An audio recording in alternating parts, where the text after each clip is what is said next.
율법 외에 하나님의 한 의라는 제목으로 하나님 말씀 전하겠습니다. 성경은 뭐 어느 것 하나 중요하지 않은 게 있겠습니까마는 로마서는 상당히 중요하죠. 교회가 싸우고 논쟁이 있는 것이 우리에게는 그 마음이 아픈 일이지만 그럼에도 불구하고 하나님은 어떤 악도 선으로 이끄시지요. 그렇기 때문에 교회가 논쟁을 하고 싸웠던 결과로 인해서 그 바울 서신이 쓰여진 것입니다. 갈라디아서나 고린도 전후서나 수많은 서신서들이 그 교회의 문제, 논쟁 때문에 쓰여졌던 것이에요. 그것을 그렇게 하면 안 된다라고 쓰면서 바울의 편지가 쓰여졌고, 그러면서 하나님의 진리의 말씀이 성경에 기록된 것입니다. 그러니까 교회에서 그렇게 논쟁이 있는 것이 꼭 완전히 망했다라고 표현하면 안 되는 거예요. 교회가 은혜가 있을 때는 또 은혜가 있는 대로, 또 교회가 싸움이 있을 때는 싸움이 있는 대로 하나님의 역사는 그렇게 선으로 이끌어 갑니다. 그런데 바울 서신 중에 수많은 경우에 그 논쟁이 있었기 때문에 바울은 그 서신들을 쓸 때 그 논쟁에 맞는, 그 싸움에 맞는, 그 문제에 맞는 그 이론들을 쭉 전개해 나가면서 그 안에 있는 교리를 발견했던 것이죠. 그러나 여기에 비해서 로마서 같은 경우는 아예 작심을 하고 기독교가 무엇인지를 딱 쓴 것입니다. 그러니까 로마서 같은 경우는 교회가 문제가 있어서 쓴 게 아니라 기독교가 무엇인가라는 것을 보여주기 위해서 로마서를 쓴 거예요. 그렇기 때문에 바울 서신 중에서도 그 어떤 서신보다도 당연히 로마서를 가장 우선순위로 두는 것은 기독교 역사에 당연한 것이고 아마 대부분의 목사님들은 그렇게 동의하실 것입니다. 그래서 이 로마서가 그렇게 중요한 것입니다. 자로나 우로나 치우치지 않고 기독교란 무엇이냐라는 걸 보여주는 게 바로 로마서예요. 자, 그래서 마틴 루터 같은 경우는 내가 무인도에 떨어지면은 딱 성경 2권만 가져가면 된다라고 말할 때 그 성경이 바로 로마서하고 요한 복음이었습니다. 이 2개만 있으면 사실 기독교를 설명했는데 아무 부족함이 없는 것이죠. 로마서 같은 경우는 요한 창세기부터 시작해가지고 요한계시록까지 모든 성경을 통틀어서 쥐어짜면은 기독교가 무엇이다라는 이야기가 바로 로마서예요. 그래서 우리는 그 스토리 하나하나를 통해서 그 안에 있는 하나님의 메시지를 꺼내는 건 어렵지만 이 로마서만을 공부하게 된다 그러면은 창세기부터의 모든 사건들을 해결할 수 있다 이 말입니다. 그래서 그렇게 로마서가 중요한 것입니다. 그리고 이 로마서가 왜 중요하냐 그러면 우리가 이 땅에서 성도가 살아가는데 가장 중요한 게 무엇이겠습니까? 어떻게 하여야 구원을 받은 것이고 구원받은 자는 어떤 삶을 살아야 되느냐, 이게 가장 중요한 것인데 이 이야기들이 로마서에 그대로 이렇게 담겨 있는 교리서 책입니다. 로마서는 교리서 책입니다. 그 중에서도 로마서 중에서도 3장 20절 말씀부터 3장 31절까지가 로마서 중에서도 가장 중요한 로마서예요. 그러니까 다른 말로 말하면 성경에서 가장 중요한 구절은 바로 3장 21절 말씀, 20절부터 31절 말씀까지가 가장 중요한 것입니다. 그래서 이 부분에 대해서 우리가 심도 있게 설명을 해 나갈 것이고요. 이 부분에서 여러분이 기독교가 무엇인지를 좀 명확하게 파악을 해야 됩니다. 바로 이 부분에서 기독교와 기독교 아닌 것을 제가 분명하게 설명을 해 드릴 테니까요. 거의 대부분의 성도들은 정확하게 기독교가 뭔지를 모릅니다. 왜 예수 그리스도만이 길인 것에 대해서는 사실 정확하게 알지 못해요.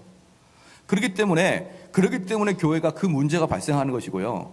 기독교가 무엇인가라는 것을 정확하게 알기 위해서는 오늘부터 있을 이 강의 설교를 귀담아 들으시고, 물론 그 전에도 제가 수차례 말씀드렸던 내용이 다시 반복되는 것이지만 그럼에도 불구하고 이 내용들을 잘 들어주시고, 이 내용을 미처 생각하지 못했다라고 하는 것은 여러분들이 그동안 수십 년을 교회 다녔어도 가짜 기독교에 대해서 생각하고 살았다는 것을 보여줄 수 있습니다.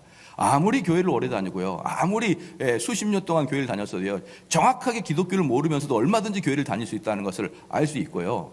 또 아무리 설교를 잘해도 거기 앉아있는 사람들의 이해도에 따라서 기독교를 이해하지 못하는 경우는 얼마든지 있는 거예요. 사랑하는 성도 여러분, 그러므로 오늘 기독교가 무엇인지를 여러분에게 좀 설명을 해드리겠습니다. 그래서 저 같은 경우나 전도자들 같은 경우는 끊임없이 가르쳐야 되고 끊임없이 외쳐야 되는 이유가 바로 그것 때문에 그러는 것이죠. 이 기독교를 여러분이 배운다 그런다 그러면 도무지 내가 세상에서 들어보지 못한 이야기들만 하는구나라는 걸 들어볼 수 있습니다. 바울은 이제 변론을 시작하죠. 1장 18절 말씀부터 3장 20절까지 쭉 변론을 시작합니다. 그 변론의 첫 번째 그 내용은 뭐냐면 1장 17절, 18절의 말씀이 첫 번째 내용입니다. 그래서 17절 말씀에 18절 말씀인데 복음에는 하나님의 의가 나타나서 복음으로 믿음에 이르게 하나니 기록된 바 오직 의인은 믿음으로 말미암아 아마 살리라 한것 같으니라. 바로 이 17절 말씀에 이 1장 17절 말씀 한 구절을 설명해 내는 게 오늘부터 배울 3장 21절 말씀부터 31절 말씀까지가 1장 17절 말씀이에요.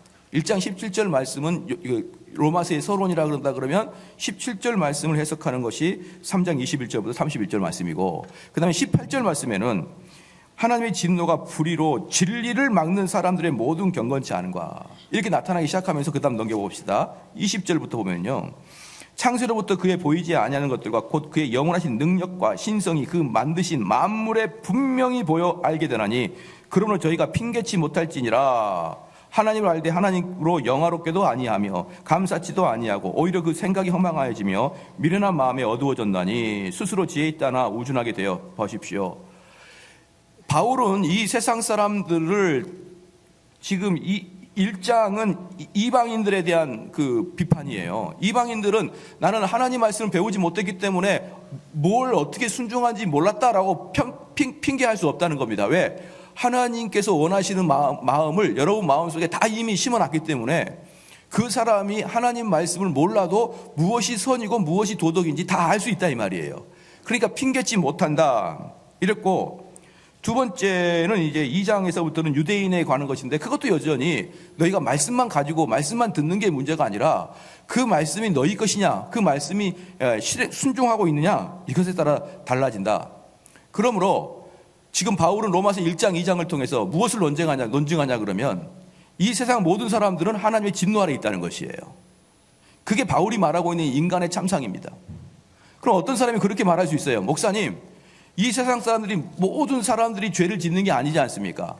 어떤 사람들은 도덕을 잘 지키고 어떤 사람들은 자기에 있는 돈을 털어서 가난한 자를 돕고 어떤 자들은 자기의 목숨을 건져서 자기가 죽기 전에 이렇게 신장도 기부하고 이런 사람들이 많지 않습니까?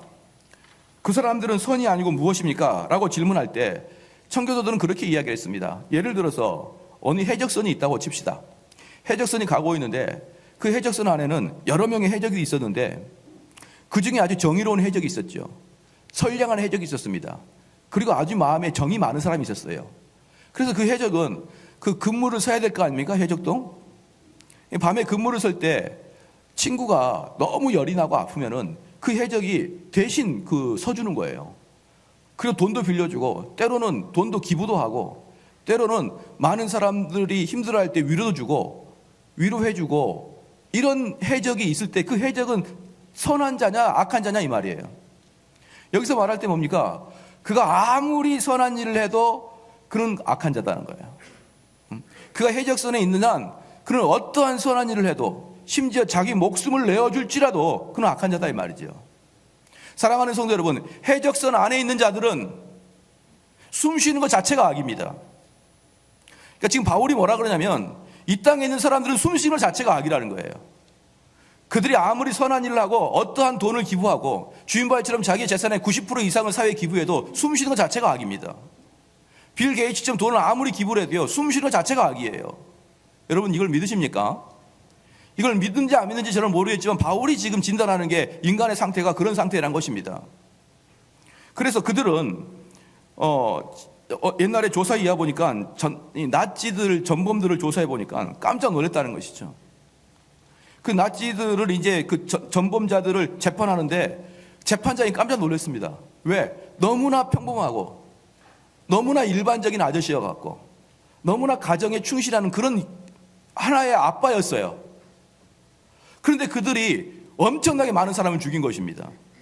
사랑하는 성도 여러분, 그렇기 때문에 나치 안에 있는 것이 문제인 것이지 그가 가정을 돌보고 그가 집을 위해서 헌신하고 그가 오직 친구들을 위하고, 그게 그 사람의 선을 나타내는 게 아닌 것이에요. 그 사람의 악은 나치에 포함되어 있다는 게 악이고, 해적선에 포함되어 있다는 악이고, 우리 인간의 악은 지구상에 있다는 게 악인 것입니다. 그런 사랑하는 성도 여러분, 이게 인간의 상태다 이 말이에요. 이것을 여러분이 동의하시길 주의 이름으로 축원합니다. 그 다음에 그런데 로마서 2장 13절 말씀 보니까 하나님 앞에서는 율법을 듣는 자가 의인이 아니요 오직 율법을 행하는 자라야 의롭다 하시는 얻으리니, 이렇게 말했거든요. 하나님 앞에서 율법을 듣는 자가 아니라 율법을 행하는 자가 의롭다고 했는데, 그럼 유대인들 너희들 율법을 듣느냐 이 말이에요. 율법을 듣느냐, 율법을 행하느냐, 율법이 너희 것이냐, 이것을 물을 때 2장 1절에 그러므로 남을 판단하는 사람아, 물론 누구든지 네가 핑계치 못할 것은 남을 판단하는 것으로 네가 너를 정죄함이니 판단하는 네가 같은 일을 행함이니라, 이렇게 얘기했거든요. 이게 무슨 말이냐 그러면, 사람이 율법을 행하지 못하면은 의롭다 하시는 못 오는데, 1절에 보니까 다른 사람의 행동을 보고 판단하는 것 자체가 이미 율법을 어긴다는 것이죠. 왜컨대 이런 것입니다. 다른 사람에게 내가 무례히 행하고, 그 다음에 다른 사람을 이용해 먹고, 다른 사람을 공정하게 대우하지 못하고, 다른 사람은 누군가에게 수근수근거리고, 이러한 것들은 내가 만약에 이걸 당할 때는 대단히 기분이 상합니다. 그렇죠? 다른 사람이 나를 무례하게 버릇없이 이용해 먹고 공정하게 대우하지 아니하고, 내가 노력하는 것에 비해서 현격하게 나를 무시하고, 그 다음에 뒤에서 수근거리고, 이걸 내가 당하면 얼마나 기분 나쁩니까? 그런데 내가 기분 나쁜 것을, 이런 일을 했을 때 분명히 기분 나쁜 걸 알면서도 다른 사람한테 여러분 하지 않았나요? 응? 내가 이런 것을 당하면 내가 기분 나쁜 것을 알아요. 그렇기 때문에 다른 사람도 이걸 당할 때는 분명히 기분 나쁜 것을 알면서 여러분 하지 않습니까? 그러니까 지금 바울이 지금 2장 13절에 하나님 앞에서 율법을 듣는 자가 의인이 아니요 오직 율법을 행하는 자라야 의롭다 하시는 얻는데, 그 율법을 행하지도 못한 게 뭐냐면 얼마나 많은 사람 앞에서 여러분이 뒤에서 쑥덕거렸습니까? 아닌가요? 여기서 쑥덕거리지 않는 사람 없습니까? 제가 봤을 땐 거의 다 전문가 같은데요. 여기서 다른 사람을 공정하게 대했습니까? 여러분 자녀랑 다른 사람은 공정하게 대했습니까? 아닌 것 같은데요. 자녀를 특별히 대우해 준 것 같습니다. 그렇기 때문에 이 세상 사람들은요, 자기가 당하면은 억울할 것을 자기는 그대로 행하고 있었다는 것을 우리는 부인할 수가 없는 것입니다. 그렇기 때문에 여러분이 다른 사람을 비판하면 비판할수록, 더 나아가서 비판의 강도를 키우면 키울수록 여러분의 죄는 더 가중되는 것입니다. 여러분 믿으십니까? 그래서 얼마나 많은 사람들이 자기들의 무례하게 윗사람에게 했던 이야기는 기억을 못해요. 자기는 정당하게 대우했다 그래요. 정당하게 이야기했다고 합니다. 자기는 틀린 것을 정당하게 이야기했다는 것이죠. 그런데 어떻게 이야기하냐면요, 목사님 아니잖아요 이러면서 상당히 민망하도록 이야기한 적이 없었냐 이 말이에요. 자기는 민망하게 이야기했다고 생각하지 못할 거예요. 그런데 경우에 따라서요, 얼마나 버릇없이 이야기한 줄 아십니까? 물론 윗사람이 틀렸기 때문에 그렇게 정의롭게 이야기했겠죠. 그런데 그럴 때 여러분들이 기분이 나빴는지 안 나빴는지 모르겠지만 벌써 말투에서요, 기분 나쁘고 사람들이 예의 없이 이야기했던 경우 저는 수없이 많이 당했는데 왜 여러분들은 모르십니까? 자기들은 그렇게 죄를 지어놓고 다른 사람이 그러면 그렇게 손가락질하고 그렇게 그건 아니지 않느냐, 인생 그렇게 살지 않는 거 아니냐 라고 이야기하는 거, 여러분 하나님 보시고 있습니다. 여러분은 안 그렇습니까? 그래서 외경이 있습니다. 성경 말고 성경에 들어오지 않은 외경이 있는데, 외경 토비트서 4장 15절에 이런 말이 있어요. 네가 싫어하는 일을 아무에게도 행하지 말라. 너가 싫어하는 일을 아무에게도 행하지 말라. 너가 싫어하면 걔도 싫어하는 것이고 걔가 싫으면 너도 싫은 거예요. 사람은 누구나 똑같지 않습니까? 자기는 다른 사람한테 그렇게 좋은 칭찬 받고 싶어 하면서 다른 사람 얼마나 뒤에서 욕을 했어요. 여러분이 욕을 듣기 싫으면 여러분도 욕을 하지 마십시오. 이 정도의 이야기는요, 성경에 들어오지도 못하고 외경으로 쳐졌습니다. 소극적인 것이죠. 내가 하고 싶지 않은 것은 다른 사람한테 시키지 말라는 것이죠. 그 다음에 좀 더 적극적으로 마태복음 7장 12절에 뭐라고 합니까? 그러므로 무엇이든지 남에게 대접을 받고자 하는 대로 남을 대접하라. 이것이 율법이요 선지자니라. 남에게 눈을 흘리면 여러분도 눈을 흘림을 당할 것을 각오하고 남에게 흘리십시오. 여러분이 남의 잘못을 정확하게 지적하려고 그러면 여러분의 잘못도 지적당할 것을 지적하라 이 말입니다. 근데 나는 지적하고 누가 나한테 지적하면 얼굴이 빨개지고 다른 사람이 충고는 얼마든지 하고 충고 듣는 것을 대단히 싫어하고 이것은 무슨 악한 마귀의 수작입니까? 만약에 우리 성도들이 정직하게 잘못된 것을 바로 잡기 위해서 이야기한다 그러면 그것 때문에 여러분이 회사에 잘릴 걸 각오하고 하시라 이 말입니다. 왜? 성경에는 항상 왕은 자기 마음대로 하는 자들이 왕이라고 하기 때문에 그러는 것이에요. 그런데 자기는 정직하게 이야기하고 잘못된 걸 충성되게 이야기하고 잘리지는 않으려고 그러고 이게 무슨 일입니까? 가는 게 있으면 오는 게 있고 주는 게 있으면 받는 게 있는 것이에요. 무엇이든지 바로 그 이야기를 하는 것입니다. 그렇게 쭉 이야기한 다음에 이 세상에 대한 평가를 한 다음에 이렇게 평가를 한 다음에 그렇죠. 여기 있는 분들도 이방인일 수가 있고 이방인일 때는 하나님 말씀 모르게 양심이 위배되는 삶을 살아왔지 않습니까? 그리고 이미 그리스도인 된 여러분들도 로마서 3장에 보니까 로마서 3장 2장에 보니까 2장 1절부터 남을 판단하고 있었던 죄부터 우리는 충분히 짓고 있지 않습니까? 많은 외국에서 살다 온 분들이 많이 그러는 거예요. 한국에서 제일 살기 어려운 것이 사람들이 너무 많이 뒤에서 쑥덕거린다는 것이에요. 그러니까 우리나라 사람들이 우리나라에 안에 있을 때는 얼마나 다른 사람은 쑥덕거리는지 잘 모르는데요. 외국서 오래 살다가 오는 사람들은 한국 사람들의 문화가 너무나 많이 쑥덕거리는 문화 때문에 도저히 살 수가 없다는 거예요. 사랑하는 성도 여러분, 그럼 우리도 우리 한국 문화에 익숙하지 않습니까? 그렇기 때문에 우리도요, 다른 사람을 쑥덕거리는데 전문가라 이 말입니다. 우리나라 사람들은 대부분. 여러분 동의하십니까? 동의 안 하시는 이유가 뭡니까? 동의하시기를 죄로 축원합니다.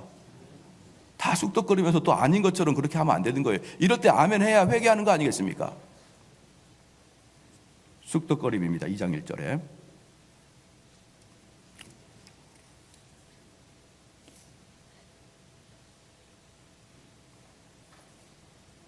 자, 그 다음에 보겠습니다.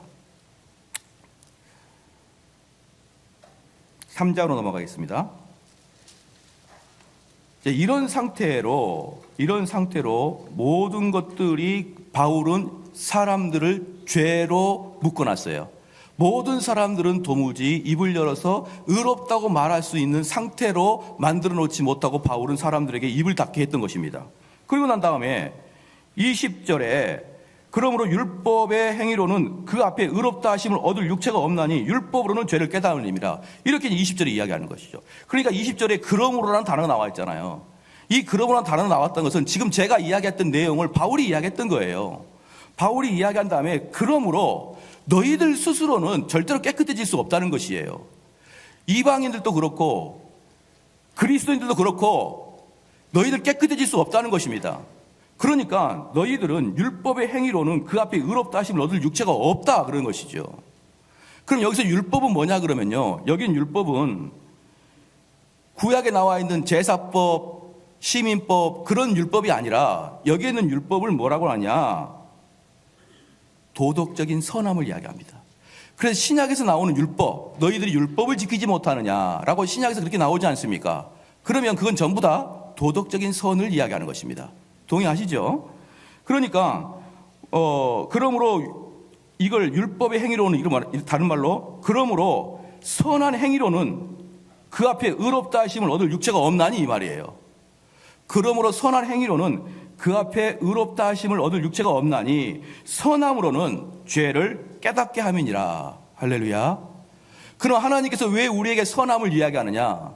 하나님께서 왜 우리 마음에 선함에 대한 기준을 주시느냐? 그 선함을 여러분이 실천해 보라는 것입니다.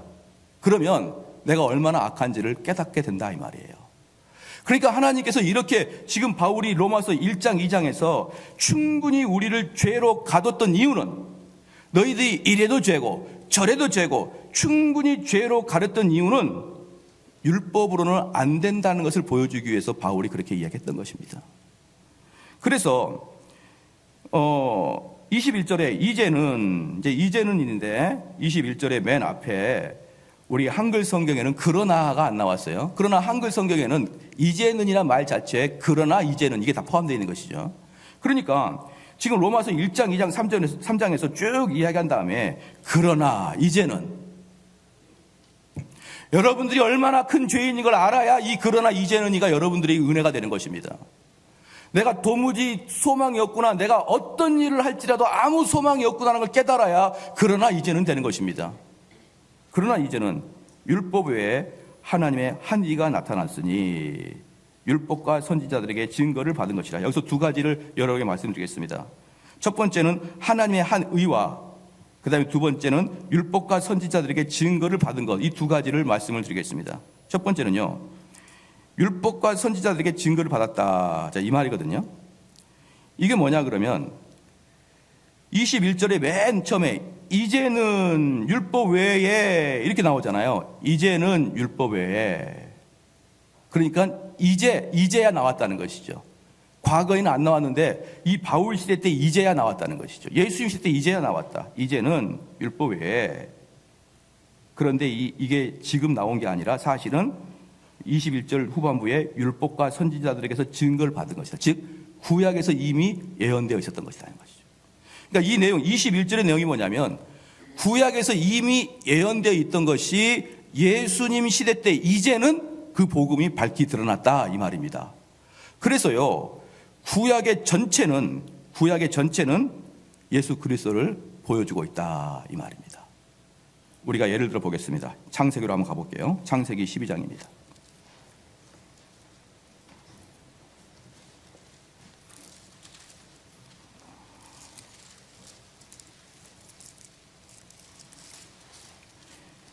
창세기 12장입니다.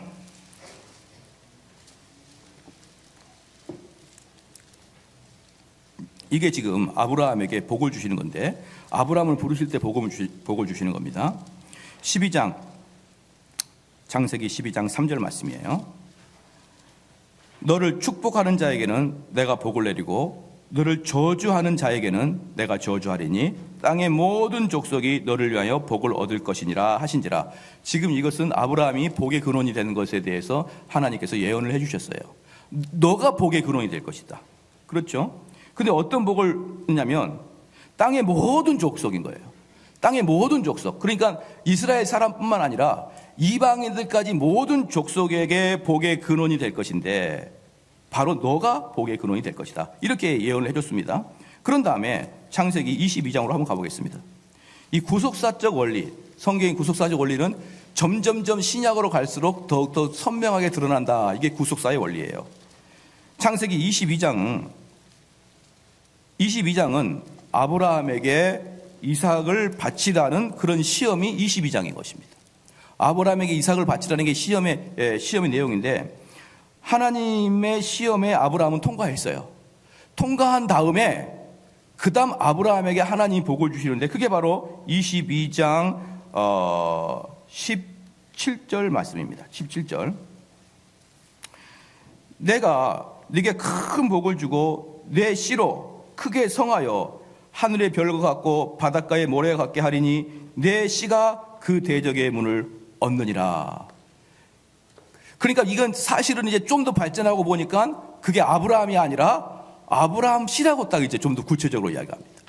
그리고 18절 말씀에 또 내 씨로 말미암아 천하 만민이 복을 얻으리니 이는 네가 나의 만을 준행하였음이라 하셨다 하니라. 즉 천하 만민의 복이 될 텐데 그것은 너의 씨라 이 뜻이에요.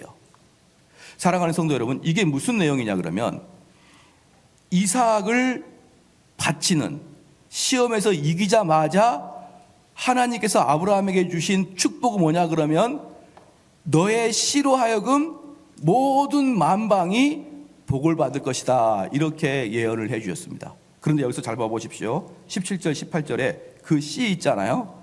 씨가 다 단수입니다. 복수가 아니라 단수예요. 이런 거 하나하나가 대단히 중요한 내용입니다. 씨가 다 단수입니다. 그런데 이스라엘 사람들은 이 구절을 가지고 이거 봐라. 이스라엘의 씨, 아브라함의 씨라는 자체만으로 우리는 이미 하나님의 선택된 자다. 이게 유대인들이 가지고 있던 선민의식이었어요. 아브라함의 씨라는 이유만으로, 아브라함의 자손이라는 이유만으로 우리는 이미 선택된 자다라고 유대인들이 이야기할 때 바울은 정확하게 이 구절을 가지고 그게 아니야 라고 반론한 게 갈라디아서 나옵니다. 우리 갈라디아서 한번 가겠습니다. 갈라디아서 3장입니다.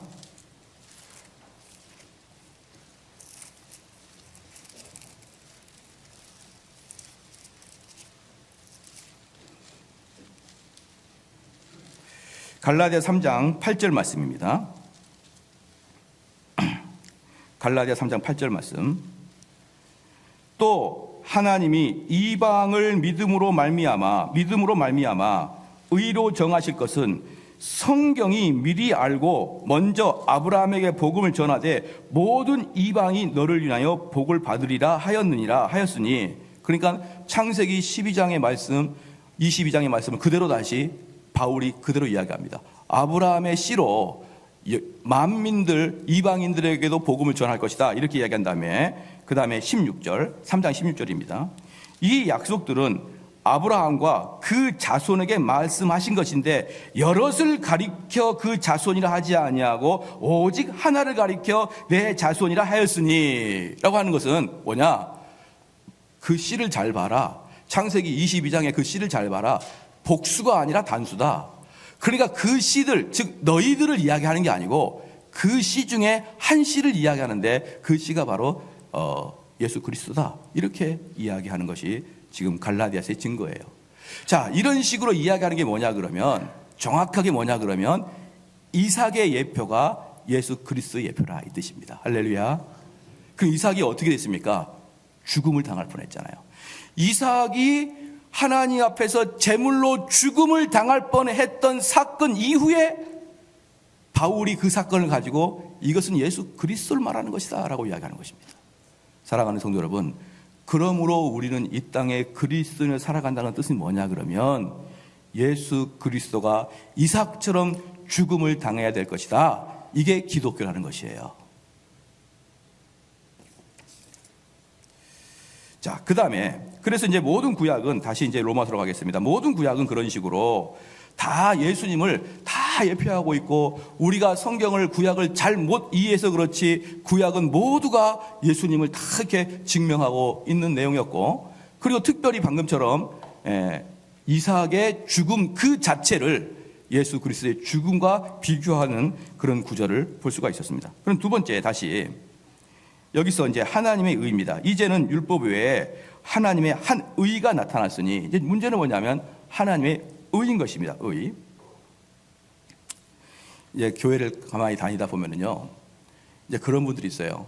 교회를 안 다니다가 교회를 나옵니다. 그래서 어떻게 교회를 이렇게 나오셨습니까? 이제 그러면은 이제 그 사람들이 주로 하는 말이, 저는 교회를 통해서 사회에 그 불쌍한 자들을 좀 돕는 일을 하고 싶습니다, 이렇게 이야기하는 것이죠.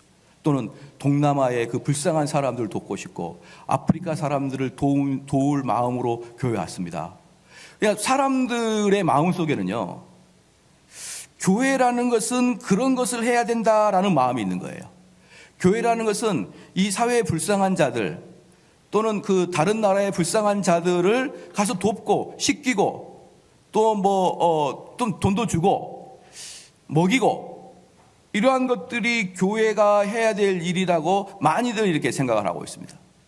그러니까 그러한 것들을 교회에서 하는 것을 자기가 동참하기 위해서 교회를 나왔다고 하는 사람이 꽤 적지 않다, 이 말이죠. 얼마 전에 3.1절이 지났습니다.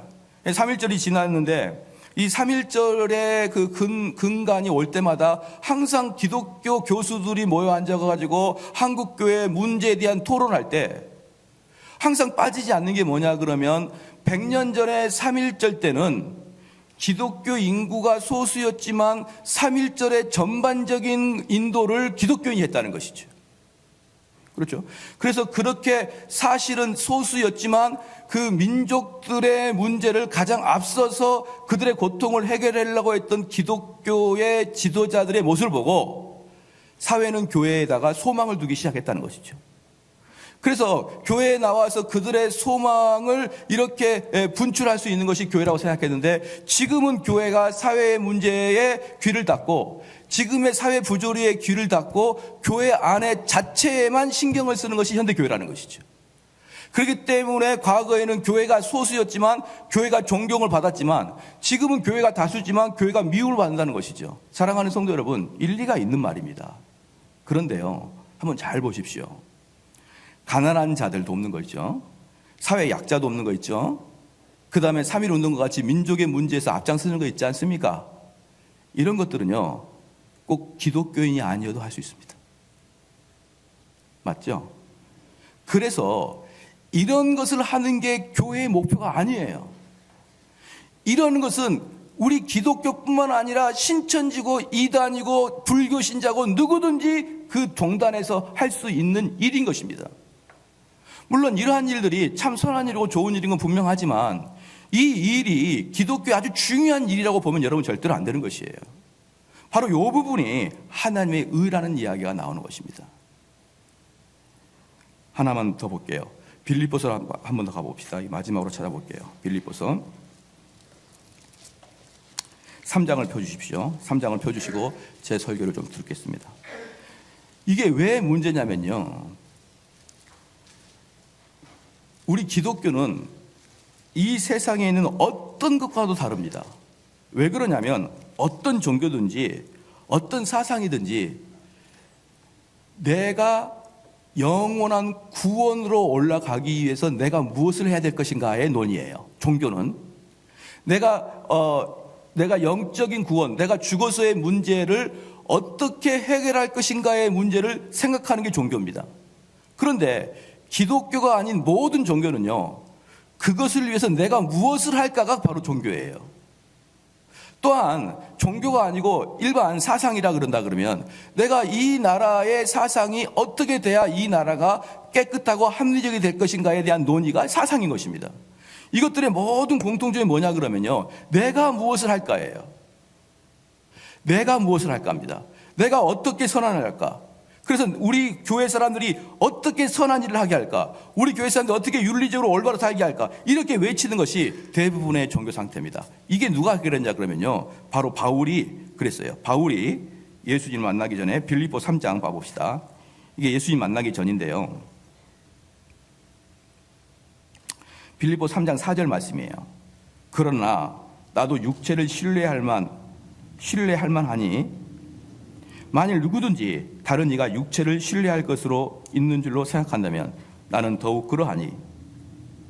그러니까 바울은 자기 육체가 얼마나 신뢰스러운지, 내가 8일 만에 할례를 받고 이스라엘의 족속이요 베냐민의 지파요 히브리인 중에 히브리인이요 율법은 바리새인이요 열심으로는 교회를 핍박하고 율법의 의로는 흠이 없는 자로다, 이렇게 얘기했거든요. 그러니까 지금 이 바울이, 자 여기 한번 봐볼까요? 율법, 아까 제가 신약에서 율법을 뭐라고 했습니까? 선한 행위, 윤리적 도덕, 이것이 남들보다 내가 훨씬 낫다는 것입니다. 내가 진짜 착하기로 살기로 마음먹고 내가 정말 어떻게 살았는지를 내가 말한다 그러면 우리 유대인들보다 나만큼 더 착하고 도덕적이고 율법적으로 산 사람은 없다는 거예요. 여러분 동의가 되시죠? 나만큼 율법적으로 살고 나만큼 착한 사람이 누가 있냐 이 말입니다. 그렇게 자기의 착함, 자기의 윤리, 자기의 선함을 강조할 때 바울은 어떻게 됐느냐? 6절 말씀에 열심으로는 교회를 핍박하고 율법에 의로는 흠이 없는 자로다. 사랑하는 성도 여러분, 착하게 살기를 노력하는 자는, 착하게 살기를 노력하고 자기 인생의 목표가 선하게 살기를 원하는 자들은 그 결과는 잔인함입니다. 이것은 하나님이 우리에게 주신 놀라운 반전이에요. 착하게 살기를 서운하고 착해지기를 바라는 자는, 그 자는 잔인한 자가 돼요. 그래서 모든 독재자들은요, 도덕적 선함을 추구합니다. 모든 독재자들은 도덕적 선을 그 나라의 가치로 여기고 있습니다. 그런데 인간의 착함과 인간의 노력은 우리를 지옥으로 만듭니다. 그래서 마틴 루터가 이런 말을 했어요. 선하고 싶으냐? 그러면 선을 심어라. 그러면 악이 나올 것이다. 선을 심으면 악이 나오고 선해지자라고 강조하면 악이 나올 것이다. 그래서 지금 바울은 그렇게 깨끗하게 살고 그렇게 도덕적으로 바르게 살았는데 그 결과 어떻습니까? 눈을 불을 켜서 교회 다니는 사람들 잡아 죽이는 그러한 역할을 바울이 했다는 거 여러분 알고 계십니까? 그 다음에 조금 더 보겠습니다. 8절부터 이제 그리스도를 만났어요. 다메섹에서 그리스도를 만난 다음에 8절에 또한 모든 것을 해로 여김은 내 주 그리스도 예수를 아는 지식이 가장 고상함을 인함이라. 내가 그를 위하여 모든 것을 잃어버리고 배설물로 여김은 그리스도를 얻고. 이게 뭐냐 그러면 내가 그렇게 선함을 추구하고 그렇게 윤리를 추구하고 그렇게 율법을 추구하고 살아왔었는데 그게 인생에서 가장 아름다운 덕목이라고 생각했었는데 내가 다메섹 도상에서 우리 주님 만나고 보니까 내가 지금까지 추구하고 이 모든 것들이 다 배설물이었구나. 응? 배설물이었구나. 이 배설물이 뭡니까? 똥이에요, 똥. 그러니까 지금 바울이 말하고 있는 게 뭐냐면 내가 지금까지 이 세상에서 공부하고 노력하고 이게 배설물이야. 이게 아니에요. 여러분 그렇게 착각하면 안 됩니다. 그래서 내가 이 세상에 나서 공부도 안 하고 뭣도 안 하고 그렇게 하면 안 되는 것이고요. 바울이 추구하고 있는 게 뭐였냐면 내가 그리스도가 없는 상태에서 선을 추구하고 그리스도가 없는 상태에서 윤리를 추구하고 이 모든 것들은 하나님 앞에서 똥과 같구나. 이겁니다. 여러분, 자, 저는 교회 다니는 분들이 복음을 잘 못 이해하고 그렇게 의롭게 사는 것이 우리 교회 다니는 사람들의 책임 아니겠느냐라고 생각하면서 이 세상의 불의에 대해서 그리스도인들은 입을 열어 말을 해야 될 거 아니냐 이렇게 이야기하면서 그들에 대항하고 그러잖아요. 그리스도인에서 그걸 해야 될 것 같지 않습니까? 그런데 실질로 그리스도인이 해야 될 것은 뭐냐면 여러분 갈보리 언덕 앞에서 무릎 꿇음입니다. 우리는 투쟁을 통해서 우리의 발음을 통해서 우리의 선함을 통해서 이 세상 사람들한테 그렇게 살면 안 돼. 나처럼 살아. 이렇게 이야기하는 게 아니라 우리는 그리스도 앞에서 그냥 무릎을 꿇어야 돼요. 그래서 지금 제가 두 번째로 말하고 있냐면 하나님의 의가 나타났던 게 뭐냐 그러면 저희 9절 읽겠습니다. 빌립보서 3장 9절 읽을게요. 그 안에서 발견되려 함이니래 내가 가진 의는 율법에서 난 것이 아니요. 지금 뭡니까? 바울이 이야기하는 게 뭐냐면 이제 내 속에 의가 있는데 그 의는 뭐냐면 내가 선한 행위를 했기 때문에 그 선한 행위 덕분으로 내가 의로운 게 아니고 오직 그리스도를 믿음으로 말미암은 것이니 곧 믿음으로 하나님께로서 난 은이라. 할렐루야. 다시 로마서 본문으로 하겠습니다. 21절에 이제는 율법 외에 하나님의 한 의가 나타났으니 율법과 선지자들에게 증거를 받는 것이니라. 하나님의 한 의가 나에게 들어오는 것이지 내가 선한 일을 해서 내가 괜찮은 사람이야 되는 것은 여러분 기독교를 제외한 모든 종교에서 그걸 이야기하고 있습니다. 기독교를 제외한 모든 종교에서는요 네가 선한 행위를 해, 네가 양보해, 네가 참아 다 해서 내가 어떻게 하고 내가 참고 내가 견디고 내가 무소유하고 내가 욕심을 부리고 버리고 내가 분노를 버리고 전부 다 내가 그리하면은 복을 받을 것이다 라는 게 모든 종교가 가르칩니다. 근데 기독교는 뭐라고 합니까? 그렇게 하면 저주를 받을 것이다. 너희가 그렇게 하는 순간에 너희는 지옥을 경험하게 될 것이다. 많은 세상 사람들은 내가 인내하고 내가 참고 내가 바르게 살아야지, 내가 똑바로 살아야지 그렇게 이야기하는 게 세상의 선인데 복음은 그렇게 하면 할수록 너는 세상의 똥이 되고 배설물이 되고 냄새나고 누더기가 될 것이다. 그래서 너희들이 율법을 지켜서 너희들이 선을 행해서 좋은 사람 되려고 하지 말고 이미 이뤄 놓으신 예수 그리스도의 공로를 받아들임으로 너희 것이 되라. 그래서요, 기독교가 대단히 독특한 종교가 되는 것입니다. 자, 보니까 그 결과가 뭐냐? 왜 우리에게 이렇게 하나님은 우리의 의를 완전히 깨버리고 오직 예수 그리스도의 의를 받아들이게 하느냐? 에베소 2장 8절을 보니까 너희가 그 은혜를 인하여 믿음으로 말미암아 구원을 얻었나니. 그러니까 우리 믿는 자들은 우리의 노력이 아니라 하나님의 은혜로 말미암아 이미 이루시고 성취하신 예수 그리스도의 의를 받아들임으로 말미암아 우리가 구원을 얻었나니. 그 다음에 뭐라고 그러냐면 이것이 너에게서 난 것이 아니요 하나님의 선물이니라. 할렐루야. 우리가 깨끗해지고 우리가 잘난 것은요, 언제 우리가 깨끗해지냐 그러면 내 의를 버리고 오직 하나님의 의를 받아들일 때 비로소 우리를 깨끗해집니다. 에베소서 보면 왜 그럼 그렇게 하느냐? 너희가 자랑치 못하게 하려 함이니라. 사랑하는 성도 여러분, 그래서 기독교의 결과가 뭐냐면요, 기독교의 결과가 뭐냐? 어떤 것이 하나님의 의를 받아들인 거냐? 겸손한 모습입니다. 겸손한 모습이에요. 세상 사람들은요, 종교 생활을 하든 윤리 생활을 하든 도덕적인 생활을 하든 어떠한 일을 하든지요, 높아지게 돼 있어요. 야, 어떻게 너 그렇게 참았니? 어떻게 참았니? 참은 이유 좀 말해달라. 내가 무엇을 수련했고 어떤 마음을 가졌고 내가 벽을 보고 득도했고 여러 가지 이야기로 자기가 참아내고 성화됐고 훌륭하게 된 이야기들을 말하기 바쁜데 기독교인들은 입을 열어서 할 말이 없어요. 왜? 선물로 받았으니까. 우리가 성취한 게 아니라 선물로 받았으니까. 그래서 스폴전은 이렇게 얘기했습니다.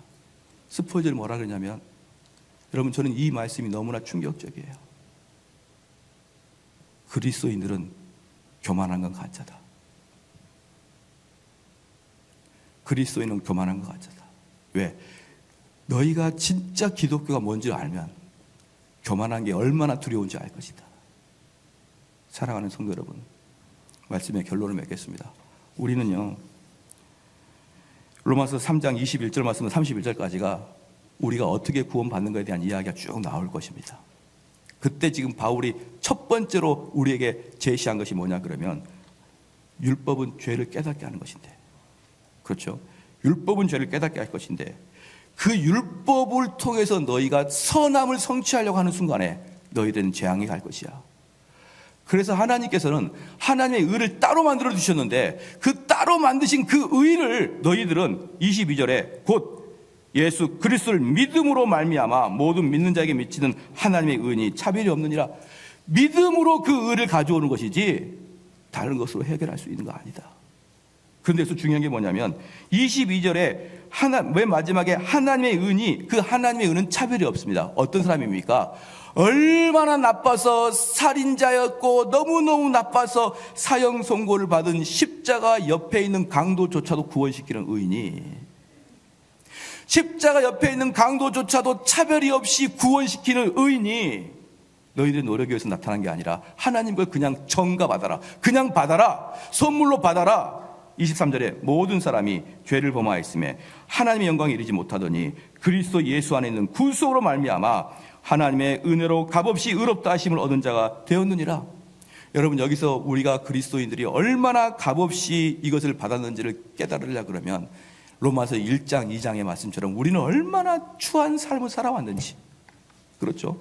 그리고 그 다음에 진짜 충격적인 말씀은 뭡니까? 3장에 나타나서 우리는 의롭게 되려고, 내가 이 세상에서 소리 좀 질러대려고, 이게 나라냐, 이게 국가냐, 이게 교회냐라고 소리 지르려고. 왜? 우리는 의로우니까. 얼마나 많은 사람들이 몇 년 전에는 이게 나라냐라고 소리치더니 지금 이것도 나라냐라고 또 소리쳐요. 여러분 이래가지고 어떻게 해야 합니까? 너무나 어렵잖아요. 우리가 지금 너무나 어렵지 않습니까?